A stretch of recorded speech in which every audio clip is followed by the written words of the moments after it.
Selanjutnya kita akan bahas tentang absen pulang ketika kita berada di lokasi lapangan. Nah, langsung saja masuk ke aplikasinya, kemudian di sini akan tertulis pulang. Kita ketik klik pulangnya.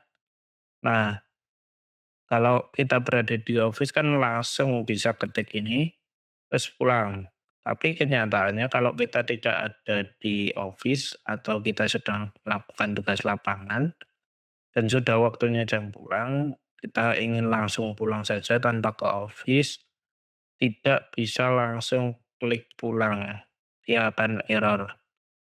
Remark out harus diisi. Alasannya kenapa kalian langsung pulang, itu harus dijelaskan. Maka kita cancel, kita klik edit, di sini akan muncul secara otomatis.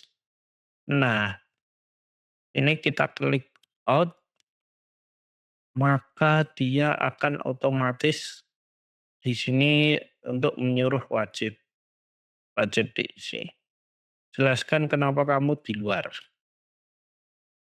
Kita isi misalkan my pronouns di Kyoto. Seperti ini, dan kita klik save.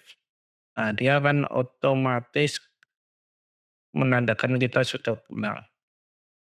Maka akan tercatat di mana kita katakanlah masuk dan keluar. Kurang lebih seperti itu untuk check out atau absen pulang ketika berada di lapangan.